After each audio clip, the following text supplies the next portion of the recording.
निगरान वॾो वज़ीर मक़बूल बाक़िर सखर पहुची वियो। कमिश्नर ऐं डीआईजी सखर निगरान वॾे वज़ीर जो एयरपोर्ट ते इस्तक़बाल कयो।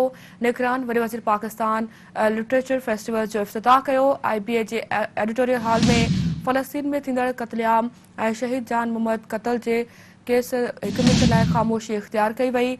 अवां खे नाज़रीन अपडेट कयूं पिया। निगरान वॾो वज़ीर मक़बूल बाक़िर सखर पहुची वियो आहे। कमिश्नर ऐं डीआईजी सखर निगरान वॾे वज़ीर जो एयरपोर्ट ते इस्तक़बाल कयो। निगरान वॾे वज़ीर पाकिस्तान लिटरेचर फेस्टिवल जो इफ़्तिताह कयो। IBA जे ऑडिटोरियल हॉल में फ़लस्तीन में थींदड़ क़त्लेआम ऐं शहीद जान मोहम्मद क़त्ल ते 1 मिंट लाइ ख़ामोशी इख़्तियार कई वई। अवां खे अपडेट कयूं पिया। अहम ख़बर खां निगरान वॾो वज़ीर मक़बूल बाक़िर सखर पहुची वियो आहे। कमिश्नर ऐं डीआईजी सखर निगरान वॾे वज़ीर जो एयरपोर्ट ते इस्तक़बाल कयो।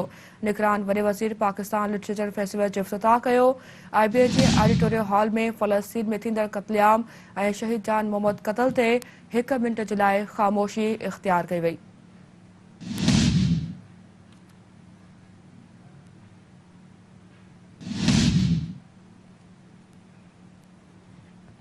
निगरान वॾो वज़ीर मक़बूल बाक़िर सखर पहुची वियो। कमिश्नर ऐं डीआईजी सखर निगरान वॾे वज़ीर जो एयरपोर्ट ते इस्तक़बाल कयो।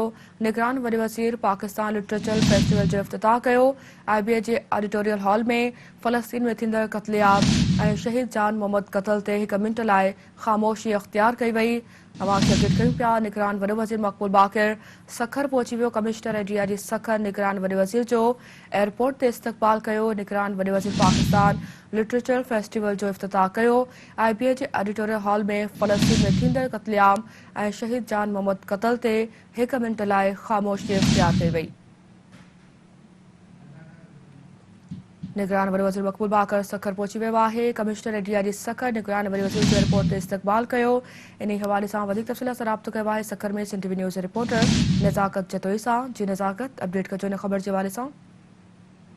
निगरान वॾो वज़ीर जस्टिस मक़बूल बाक़िर जेको आहे पाकिस्तान लिटरेचर फेस्टिवल में जेको आहे जो इफ़्तिताह करण जे लाइ सखर पहुतो आहे ऐं उन इफ़्तिताह करण बैदि जेको आहे ऑडिटोरियम हॉल में जेको आहे वेठल आहे। इन हवाले सां मां तव्हांखे ॿुधाईंदो हलां त IBA यूनिवर्सिटी सखर में 3 ॾींहंनि जो जेको फेस्टिवल आहे उहो मुनक़िद कयो वियो आहे। लिटरेचर फेस्टिवल मुनक़िद कयो वियो आहे। उन में जो जेको इफ़्तिताह आहे उहो सिंध जे निगरान वॾे वज़ीर पारां कयो वियो आहे ऐं हिन वक़्तु जेको आहे सिंध जो निगरान वॾो वज़ीर फेस्टिवल में शरीक आहे ऐं इन हवाले सां जेको आहे ऑडिटोरियम हॉल में शहीद जान मोहम्मद महर ऐं फ़लस्तीन में थींदड़ क़त्लेआम जे ख़िलाफ़ जेको आहे 1 मिंट जी ख़ामोशी पिणु इख़्तियार कई वई आहे। जी ठीकु आहे, नज़ाकत वॾी महिरबानी अपडेट करण जे लाइ।